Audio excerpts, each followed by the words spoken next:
Insurance isn't one size fits all. That's why customers have enjoyed Progressive's Name Your Price tool for years now. With the Name Your Price tool, you tell them what you want to pay, and they'll show you options that fit your budget. So whether you're picking out your first policy or just looking for something that works better for you and your family, they make it easy to see your options. Visit Progressive.com. Find a rate that works for you with the Name Your Price tool. Progressive Casualty Insurance Company and Affiliates. Price and coverage match limited by state law. Look at him, eating whatever he wants, never gaining a pound. While I'm stuck with the boring special and can't lose an ounce. How's your lunch, man? Amazing. Yours? So good. Oh, I'm so happy for you. Cool, buddy. Weight loss isn't fair, but Mochi Health is. The affordable GLP-1 source that can fix your frustration with food. So, same time next week? No! Definitely. And your friends. Learn more at joinmochi.com. Mochi members have access to licensed physicians and nutritionists. Results may vary.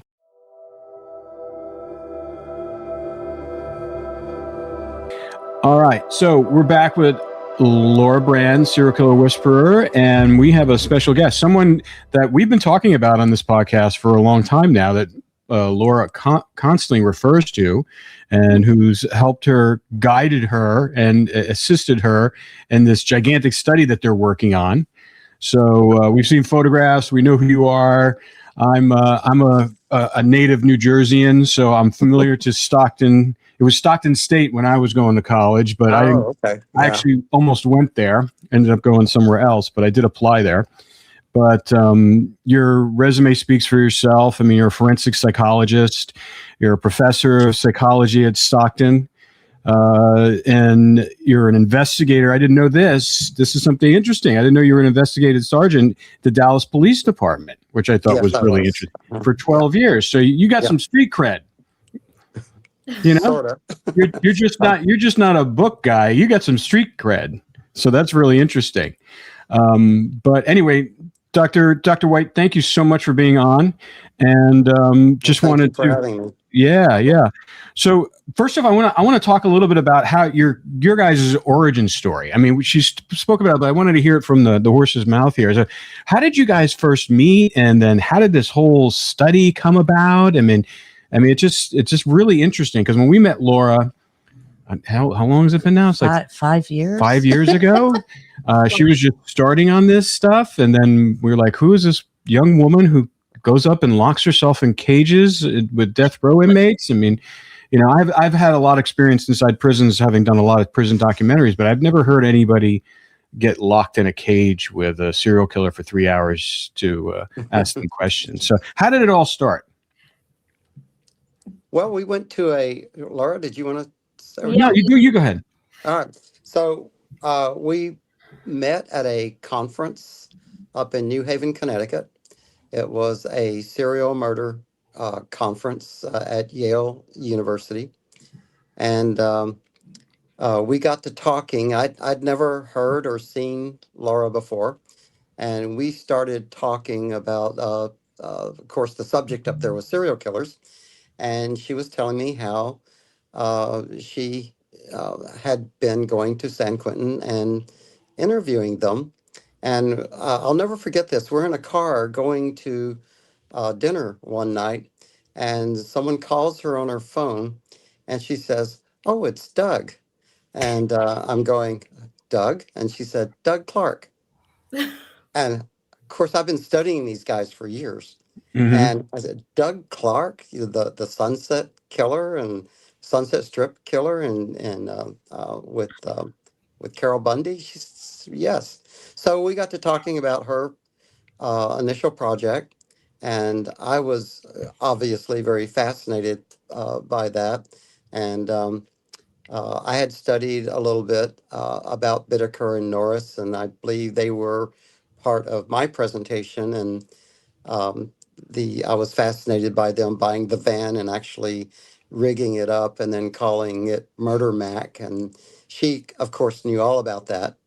And so one thing led to another, and I was very interested in her study. I had a database of 500 serial murderers that I had put together with some of my students here at Stockton. And I it was just two souls that seemed to meet and have the same interests. Hers is much more hands-on oriented than mine.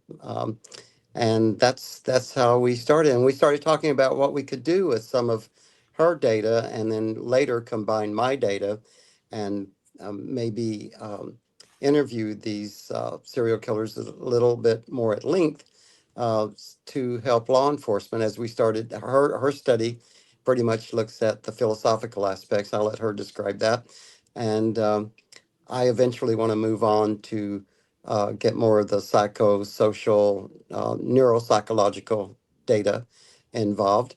And because I think it's all brain behavior and things that happen to you as children and so forth. And so we started talking about it, and I could see this as a really long range study that could do a lot of good and find out some very interesting information. It's fascinating. I mean, Laura's work, like Rob said, she's been speaking about you, Dr. White, for so long.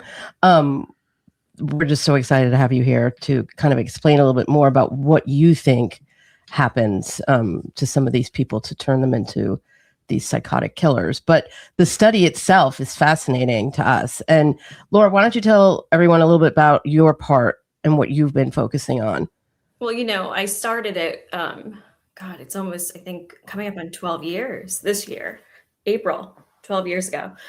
So I've been collecting the data from them. But like John has said, this is a study that can keep going. So like for the second phase, we want to go into, asking questions that could help law enforcement, prevention of it. Like he said, looking at the neuroscience of it to keep continuing on with it. But the premise for phase one with the philosophical questions, I really wanted a tool for psychologists to use when they're, conducting, evaluations on these guys. They're highly manipulative. So how could we kind of, bypass that in a way that where they can't actually, manipulate clinicians in the field? Yeah. That's interesting. I'm still. It's great how you guys have joined forces. I'm glad it was kind of an organic thing that happened, and then now that you guys have had this relationship and kind of going back and forth, I think it's fantastic. And like I said, when I was going over your little resume there, your vast resume, the fact that you started out as a police investigator in Dallas. So what drew you to this? I mean, everyone has their thing that they talk about, what drew them into their profession, and then obviously you went from being law enforcement to being an academic and looking at it going from hands-on stuff to more of a clinical approach to finding out what's going on here. Tell us a little bit about your background as far as that and how you got started. Okay, it was kind of strange. I had started out as a piano string bass major in college at the University of Texas. And that just wasn't my cup of tea. I was ending up playing in bars at night and people throwing up and I said, no, that's not the kind of music. Yet I didn't want to go into classical music. And I probably wasn't talented enough to be a real, like any kind of go anywhere with music, except maybe in bands in the backstage of something.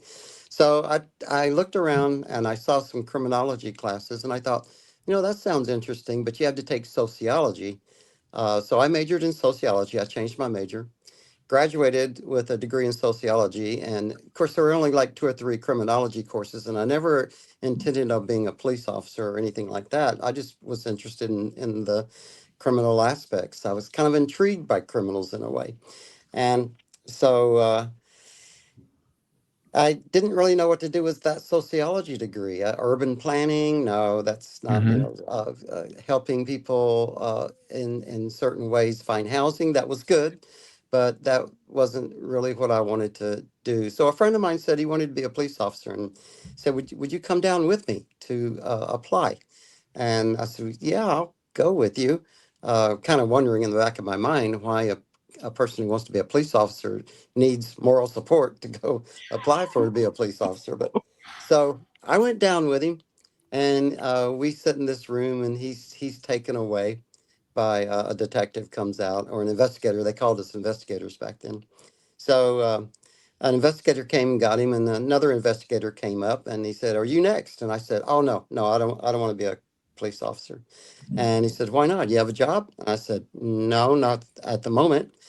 Um, and he said, "Well, why not?" And I said, "Well, because first of all, I'm too small.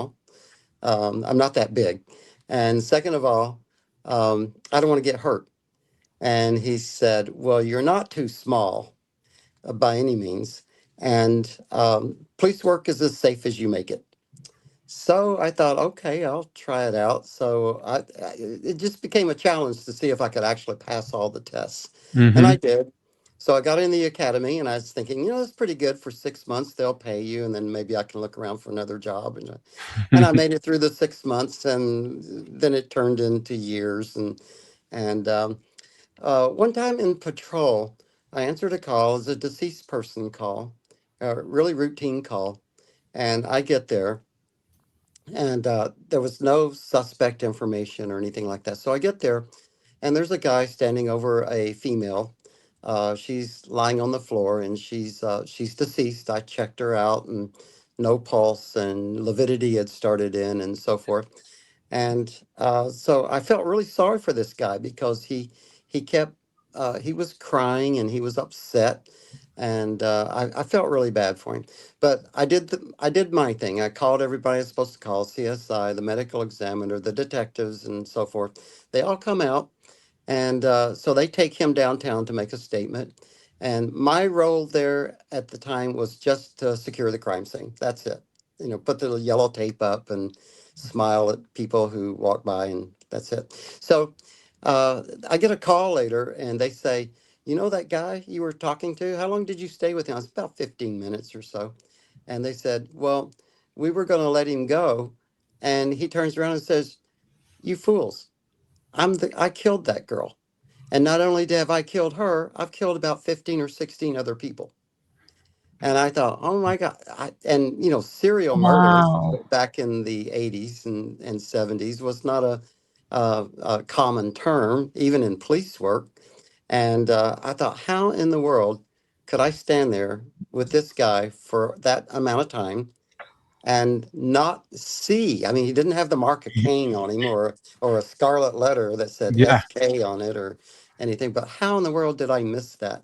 So even before I left the police department, I started studying people like Ted Bundy and John Gacy and Juan Corona out in California. And I just started looking at these guys and looking at past killers like Kehoe, who a mass murderer, and Charles Whitman, and University of Texas tower shooter, and Richard Speck, who killed the student nurses. So I really started studying those even before I left the police department. And then when I got to college, it's a publisher parish institution here at Stockton University. And so I came from Dallas up here to New Jersey by way of New York. I stayed there for about 3 years. And I started really looking into serial murder and sex crimes. The unit I was a sergeant of was the Fugitive and Special Investigations Division, and most of our special investigations turned out to be sex crimes. So I wrote some articles on sex crimes and a few on serial murder, and you had to do that to retain tenure or to get tenure. And so I did that successfully. And before I know it, I started developing these databases with several graduate students, and we got this database well, right now it's at 504 serial murderers with 64 variables, and it just became kind of a um, not a hobby. It's actually my profession. So Yeah. Yeah. No. that's Yeah. that's how it started, and that's where it's at. Well, that's interesting. Well, I actually met Juan Corona inside Corcoran State Prison in Oh, did you? 1999. Mhm. Yeah. Yeah. I Mhm. did a lot of prison documentaries, and I met him and Charles Manson. They were in the same facility. Okay. Um, but yeah, and I had no idea who he was. And I was talking to him, and one of the prison guards, after I talked to him, one of the prison guards came up to me and goes, "Do you know who that is?" And I go, and he told me who it is. And I go, "No, I don't know who it is." And he started telling me, he showed me his file. And I was like, holy crap. I was Yep. like, wow. And because again, he didn't look that like menacing on the, inside the prison. He just looked, obviously had been there for a little while. But as far as your study, this database, so what is it? Can you kind of explain to us? I mean, Laura's referred to it a few times in the podcast. What's the use of it and how you're using it to kind of really track all the commonalities and the things that these serial killers have? Well, it's such a heterogeneous population that it's hard to track the commonalities. I mean, they're so different. Um, and I've used the database, of course, academically, and I've written several articles using that database. And a friend of mine from the FBI introduced me to a man named Jen Clementi, who was a former FBI profiler, and this friend of mine, James Fitzgerald, who was kind of notorious for the Unabomb Yep. task force that he was involved in, and he lives real close to me, and so he introduced me to Jim Clementi, and Clementi at that time was the technical consultant to this TV show called Criminal Minds. And so he hooked me up with him, and Clementi had me come out to the Burbank, California, and give some presentations to the writers of Criminal Minds. So I used the database for that. I used it for a TV show called documentary called Killer Profile, which Clementi and James Fitzgerald were parts of, as long as a lady named Richards, Laura Richards. And so I've used it from that perspective, but mostly for writing articles. And I'm still in the midst of looking at it, comparing the killers, trying to find something that is specific to them. And I kind of divided them up. I realized that there are several types of killers based on crime scene behavior, and that's what I'm focusing on, is crime scene behavior. So you have your sexual murderers, period, just sexual murderers, versus your sexual murderers and paraphiliacs, or people with paraphilias, which are sexual deviations. And you have your sexual sadists, and you have your lust killers, and you have your bludgeoners and your stabbers and so forth. And those are kind of like up close and personal crimes, as opposed to your more distance crimes like snipers, your long distance serial snipers, and then your short distance shooters like David Berkowitz. Yep. And then your bombers like Mark Hoffman or Ted Kaczynski. And so I'm dividing them up that way instead of motivations, because there's a lot of people that have done motives, like revenge or lust and so forth. But they use lust in a kind of a different way. They use it as sexual crimes, when lust murder, by definition, by the FBI, is actually a series of murders in which you mutilate the bodies after death. That's the true version of lust murder as defined by the FBI. So I have found that there are different. I think it may be a little more advantageous to law enforcement to look at serial murder as to crime scene behaviors, because the same motive, someone could have the same motive, like anger towards women, and shoot women, or he could strangle women, or he could rape and kill women. So doing a typology by motive is somewhat ambiguous sometimes, and it overlaps a tremendous amount.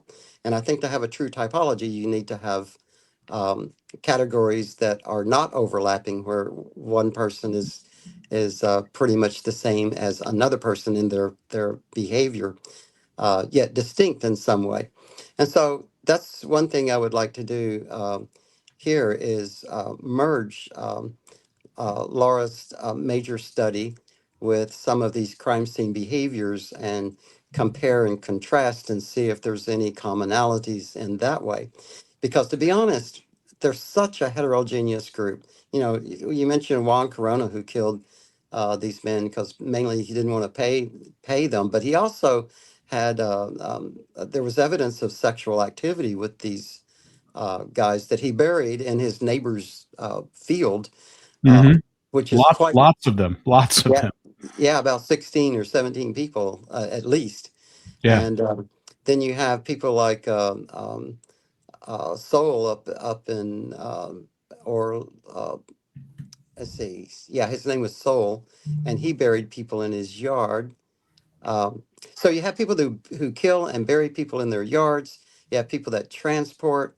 You have people who throw in rivers like Arthur Shawcross, and people who keep them in their houses.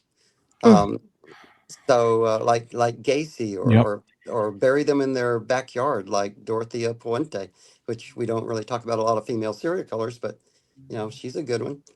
But so that's basically what I was trying to do, and what I plan to do here with Laura and the data, because we're looking at them from a philosophical aspect, as she says, but I want to also merge that philosophical aspect with the practical behaviors that they have. And of course, you can only get so much out of reading books and true That's crime books and so forth, and that's what I hope to do with Laura, is interview a substantial amount of these guys to get it straight from the horse's mouth, so to speak. Yeah, no, I was just going to, that was one of the things I was going to, you hit the nail on the head from where my next question was, is like, how important, I mean, because you got two buckets here. You have the clinical approach where you're, looking at from data and books and studies. And then you have what Laura's doing, which is like boots on the ground, staring these guys in the eyes and asking them direct questions. I was fortunate enough to actually see Laura work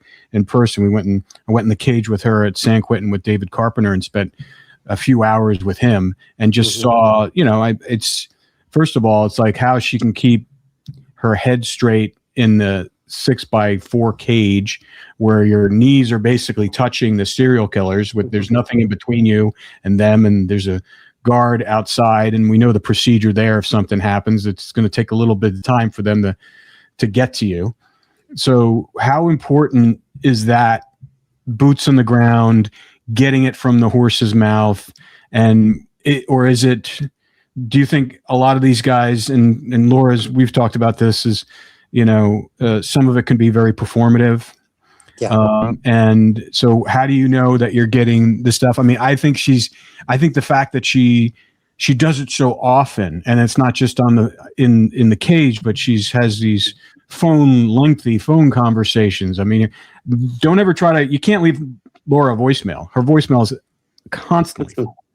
So it's like, how important is that to doing this? Because I don't recall in the last 20, 30 years, independent of the, John Douglas and the FBI studies that they were doing, someone's doing it. And even Jim Clemente had said it. He said that her studies and her work has already eclipsed the FBI's. Yeah, well, they had the FBI had 36 murderers. They weren't all serial murderers. I believe only 21 of those 36 killers were serial murderers. But and I do want to take this opportunity to say that Laura is so courageous to go in and sit and talk with these men, and her emotional regulation must be off the charts, because it's got to be highly emotional for this to happen. And uh, and her book is great. If I don't know if you've read her book, I have, yes. but, It's very but good. it shows the relationship that she had with Bittaker, um, but it just shows the courageous aspects that it takes to sit in there in that cage.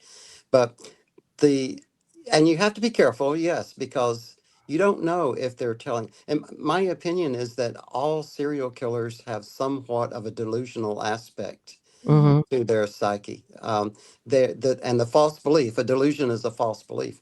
And it's my belief, and it could be a delusion too, but I believe that serial killers in general have this false belief that they need to kill in order to feel okay in whatever way. I mean, you get depressed, you may listen to music, you may take a jog, you may watch a favorite TV show, or serial killers kill. They go out, find someone for this power and control.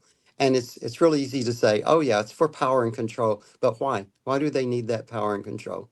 And part of it, I think, is they feel the stress and the anxiety.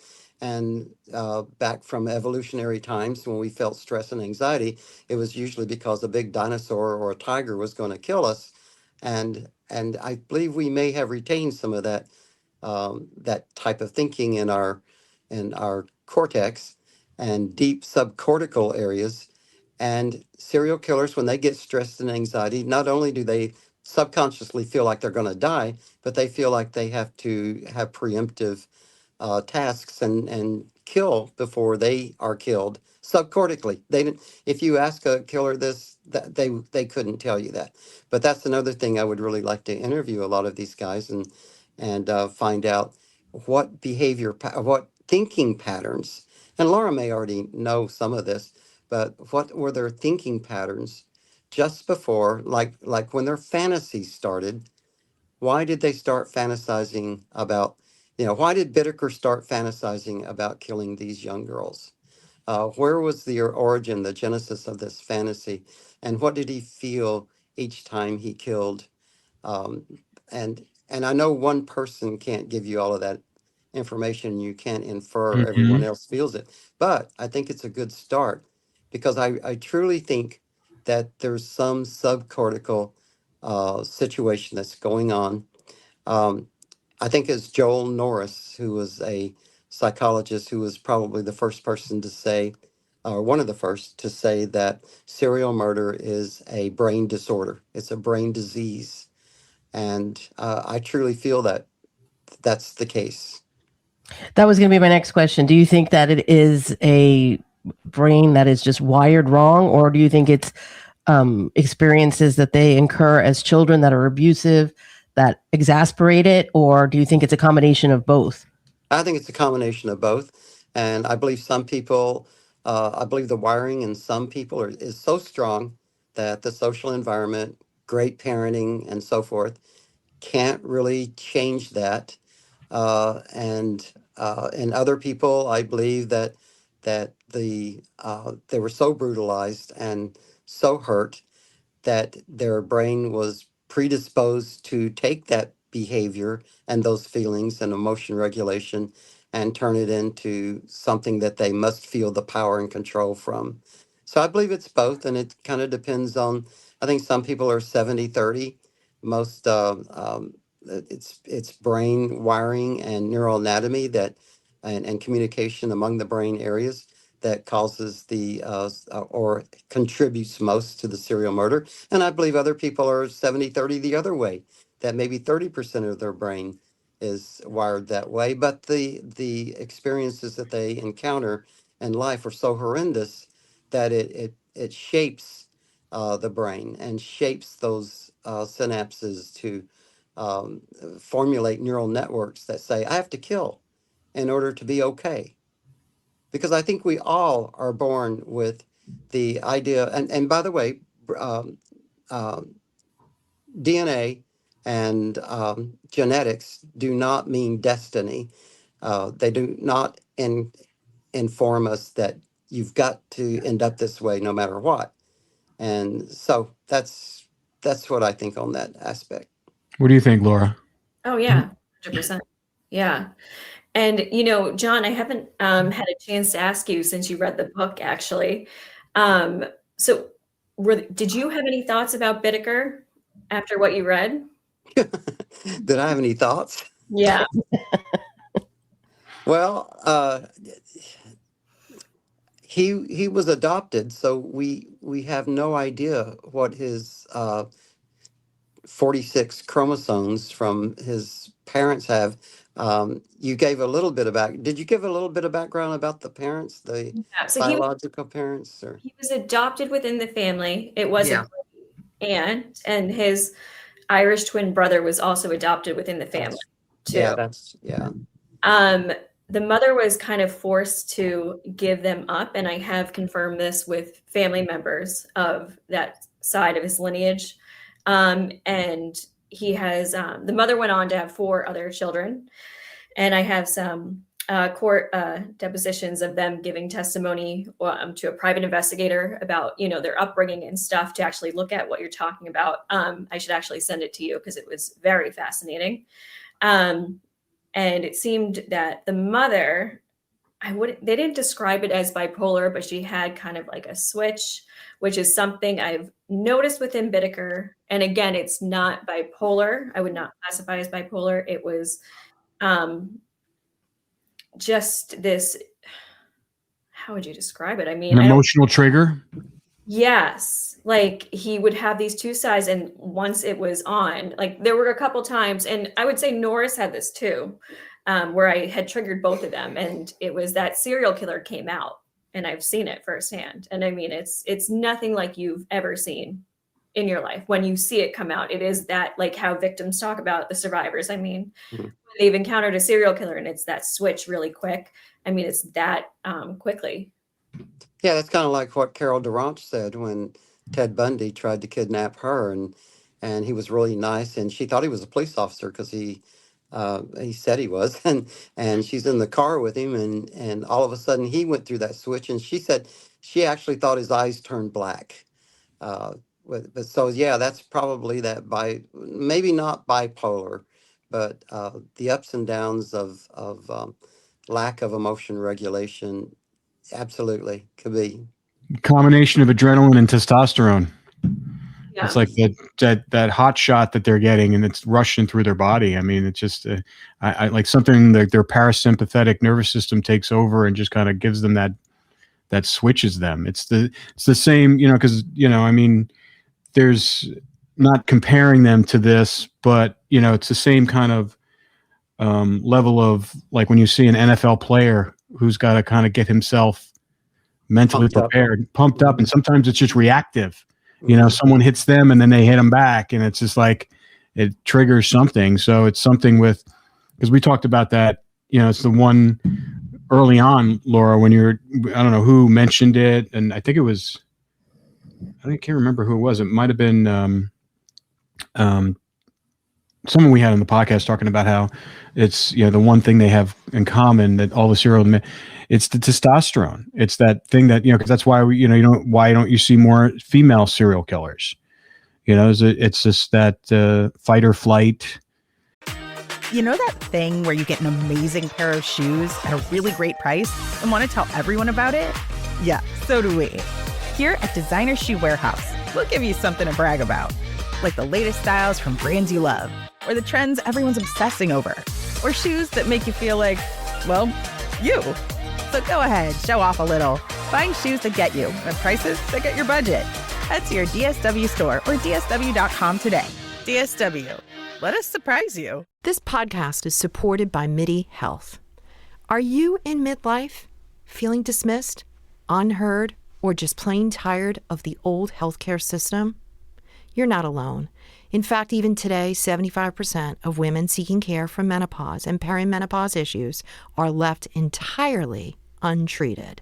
But it's time for a change. It's time for MIDI. MIDI's not just a healthcare provider. It's a women's telehealth clinic founded and supported by world-class leaders in women's health. Their clinicians provide one-on-one, face-to-face consultations where they truly listen to your unique needs. They offer a full range of holistic, data-driven solutions that isn't one-size-fits-all care. This is care uniquely tailored for you. At MIDI, you will find that their mission is clear: to help all women thrive in midlife, giving them access to the healthcare they deserve. Because they believe midlife isn't the middle at all. It is the beginning of your second act. Ready to feel your best and write your second act script? Visit joinmidi.com today to book your personalized, insurance-covered virtual visit. That's joinmidi.com. MIDI, the care women deserve. Your little one grew 3 inches overnight. Adorable. Also, expensive. Sell their pint-sized pieces on Depop and list them in minutes with no selling fees. Because somewhere, a dad refuses to pay full price for the clothes his kids will outgrow tomorrow. And he's ready to buy your son's entire wardrobe right now. Consider your future growth spurt budget secured. Start selling on Depop, where taste recognizes taste. Payment processing fees and boosting fees still apply. See website for details. That's taken to the next degree. And I agree with you, Dr. White, as far as I think there is something that goes back very long, back in the, where our brains have kind of, lied dormant, but there always is that fight or flight thing, because you were running away from a tiger or a lion, and we had to have that survival thing. And now we don't have it anymore. We don't have these daily life and death threats from nature or just living your life. And that has been, manifests itself in a different way in someone who's got this brain disorder. And what's very interesting is that serial killers in general can turn it on and off when they want to. I mean, I don't understand that. Well, it's that need for, and it goes much further than testosterone. I mean, it goes into all the other hormones and chemicals, and even the brain areas like the amygdala, which is our the center for fight and flight and aggression. So there's brain areas involved along with the testosterone and progesterone, actually, even because it's a combination of both. And but serial killers are able to control, because that's the power and control that they need, is to be able to turn it on and off. Because serial killers are mostly calm, but then they become explosive when they murder. And they have the ability to do that, unlike people who have emotions that are just totally unregulated. And serial killers know how to regulate their behavior. They know to stop at stop signs, to stop at red lights. They know when to attack, when not to attack.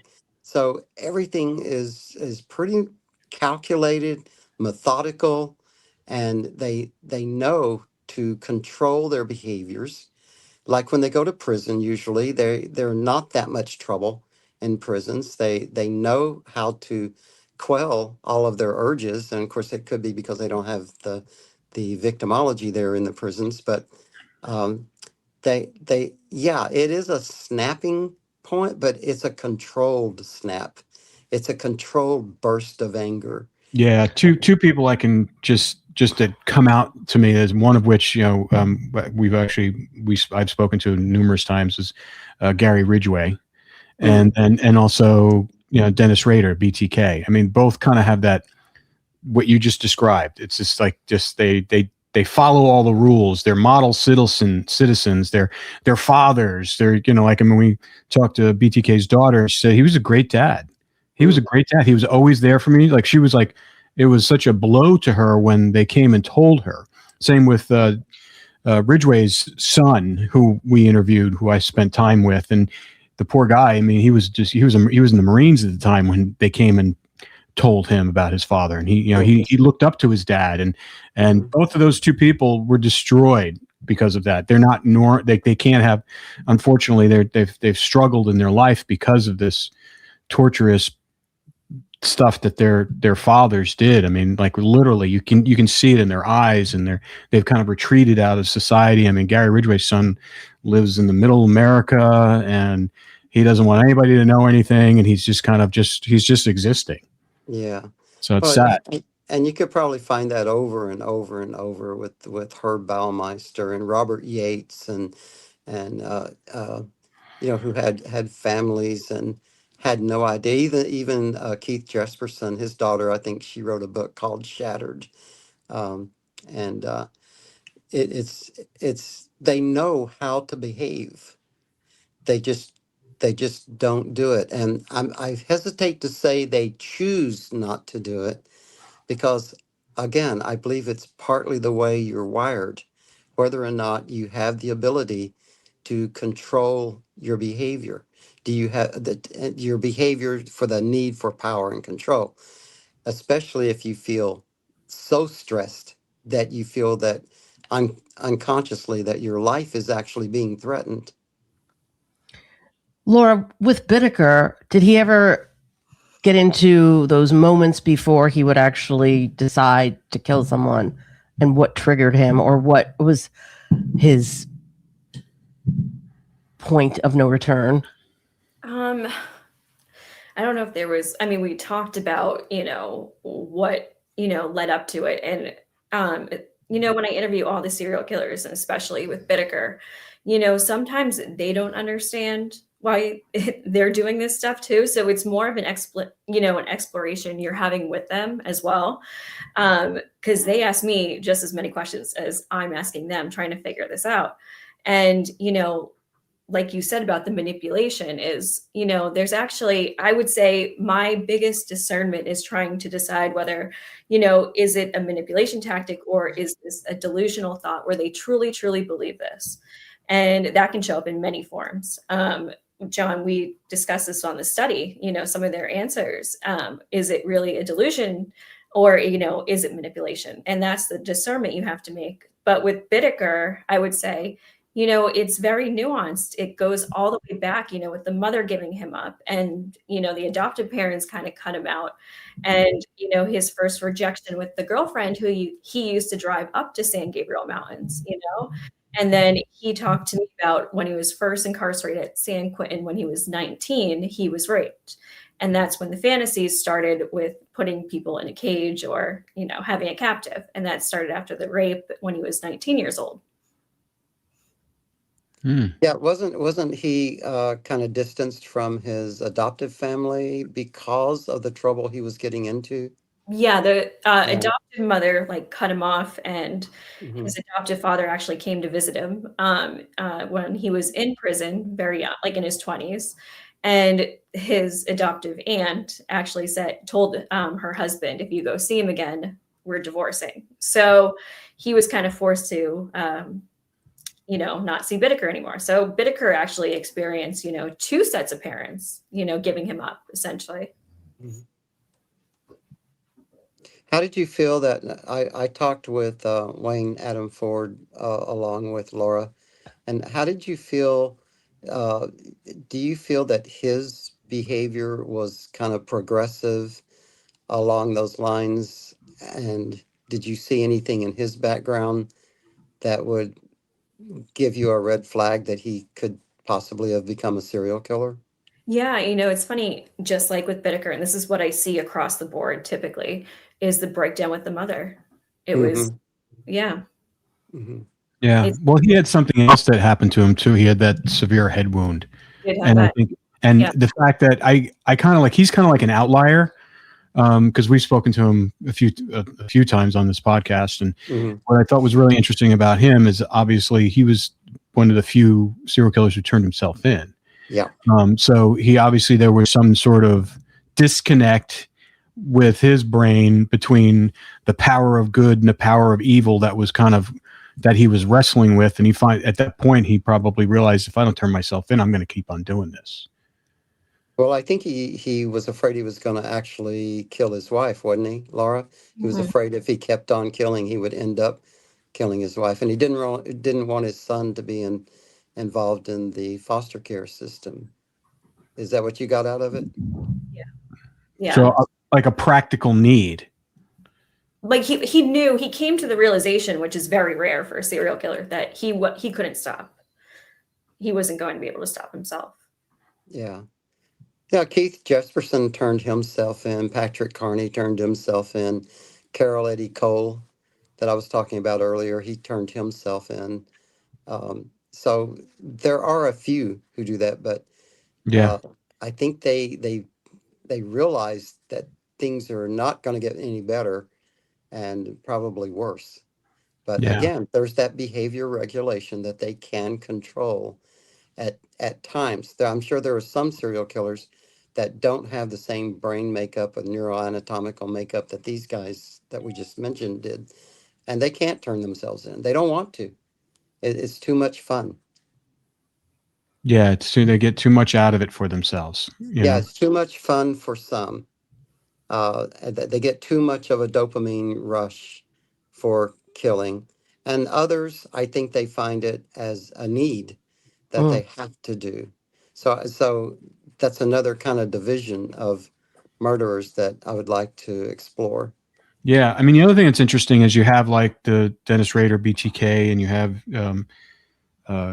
Gary Ridgway, the Green River Killer. I mean, what I thought was really interesting, because we did a whole documentary on Gary Ridgway, and we had a unique entry point because his niece used to work for me.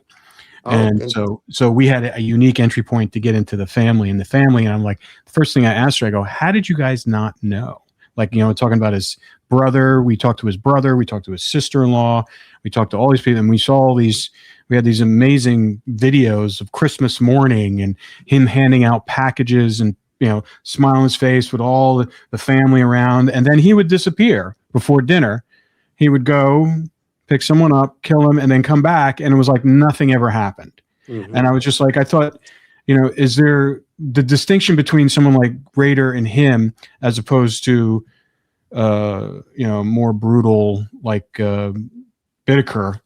I mean, to be able to switch that on and off and not be able, because if you see something, if I go out and I see something traumatic outside my house and I come back in, you're going to know I saw something traumatic. Mm-hmm. It's going to experience, you're going to have that feeling, you're going to have that energy and stuff like that. For them to be able to kind of brutally murder someone. And, and when in Gary's way, he would rape them as well. And then he didn't think he was raping them because he said he was picking them up for prostitution. Mm-hmm. He just didn't want to pay. He just didn't want to pay. The other one. Yeah. Where is that?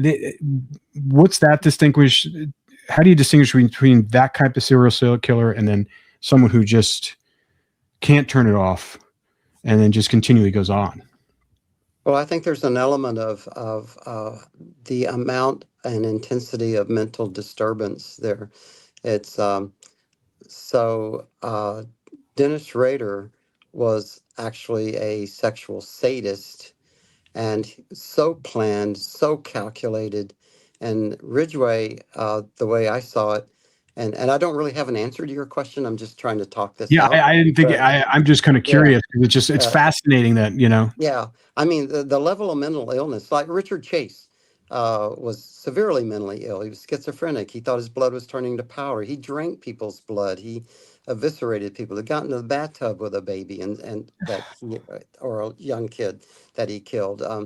You look at that behavior.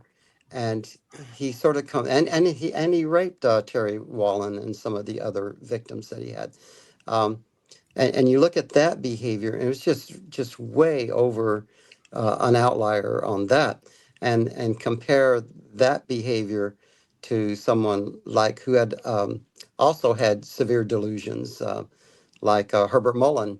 And he just shot the people and left. I mean, he didn't do anything to the bodies or anything like that.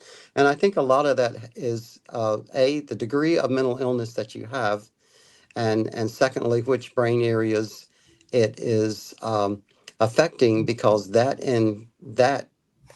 indicates what your motivation would be overall. If it's more subcortical oriented, then it's more emotional.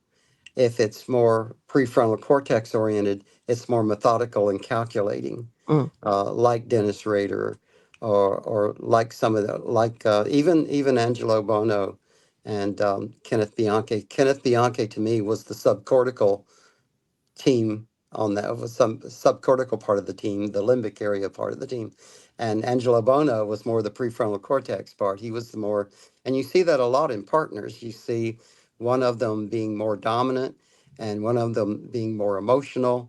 And, it got to where Bono just told Bianca, hey, get out of here. You're getting too reckless and you're riding around. You're doing ride-alongs with police.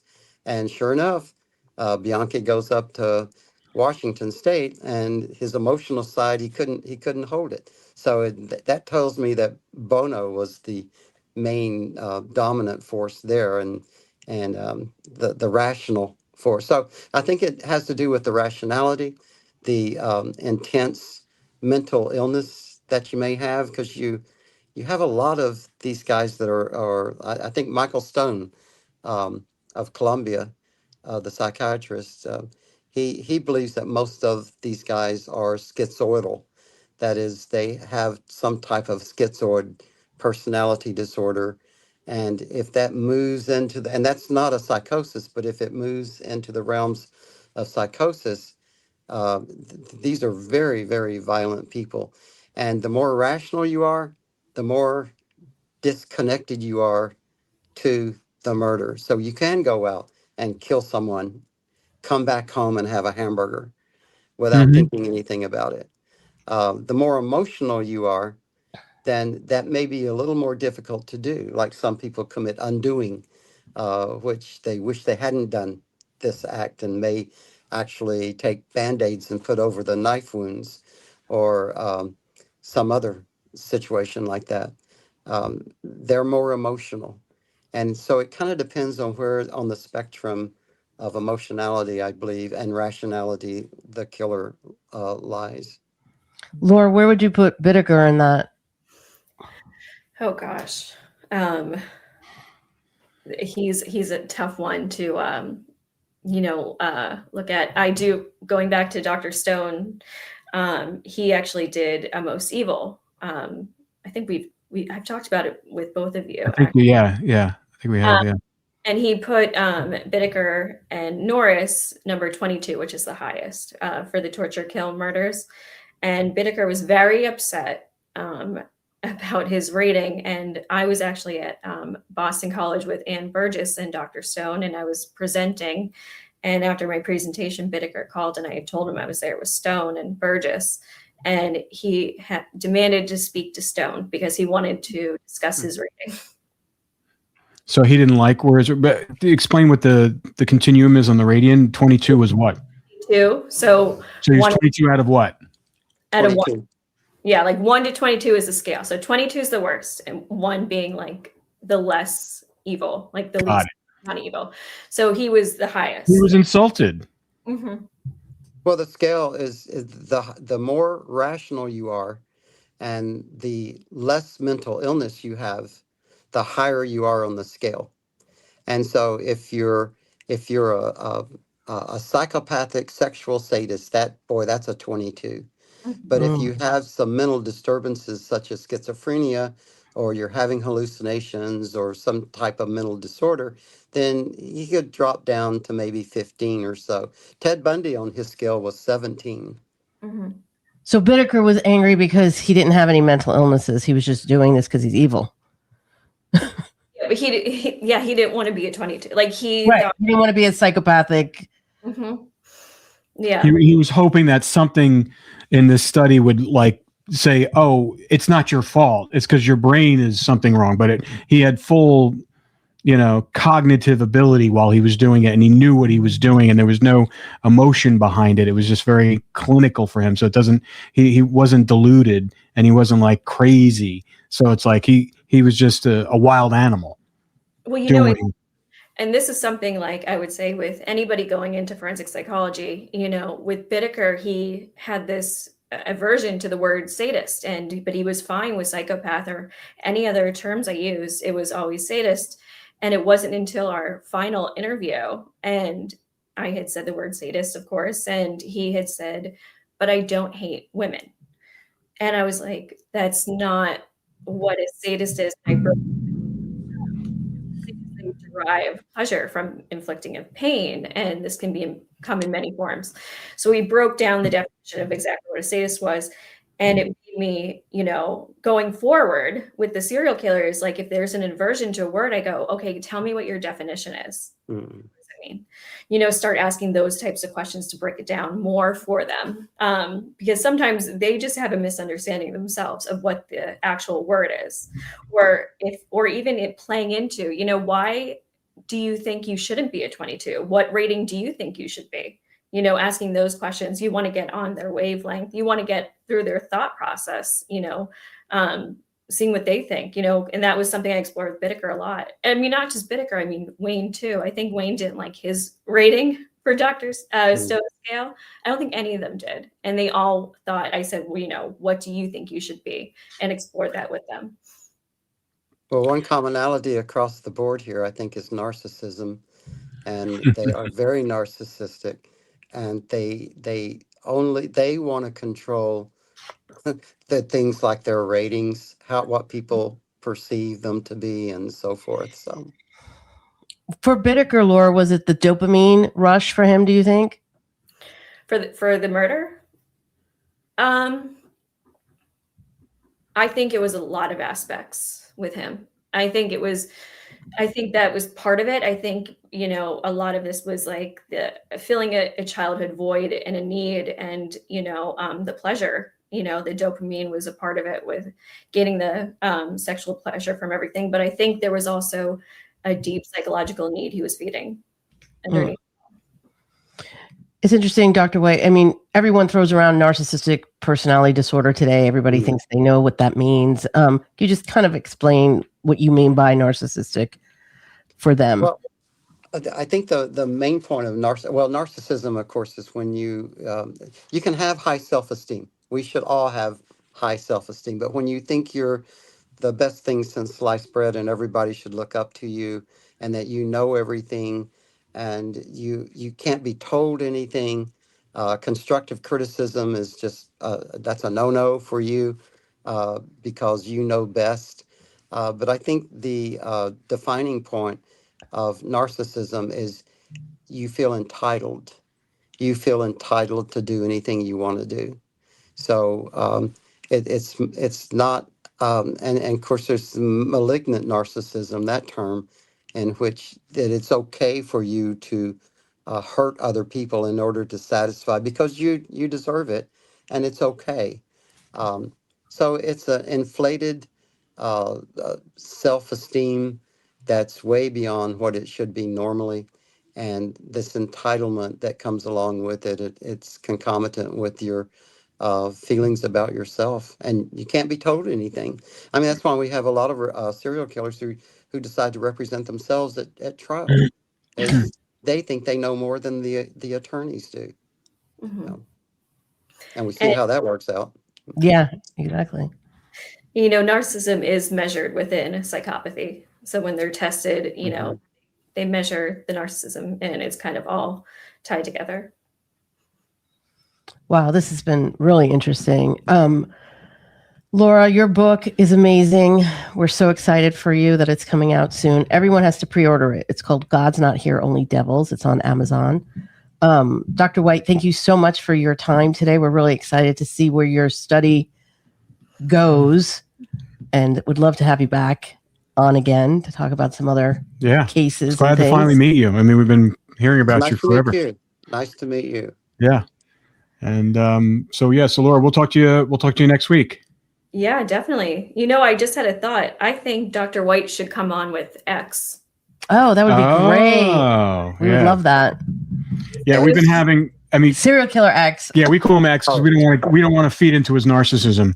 So, because he would love that. But he's been on quite a bit. We do these things called serial killer roundtables, where we bring in like 2 or 3 of them. He's been on quite a bit by himself, but he is the. But you would find him fascinating. Very fascinating. Yeah, let's do that. Do you think I know who he is? Yeah, well, when we stop, don't tell me. But don't tell him. You want to be able to guess it? Yeah, I want to guess it. Okay, good. All right, good. Because we've kept everybody in the dark with that. He's one of the few that normally when we have these guys on, we don't really tell people who they are. We give them fake names because we don't want to kind of.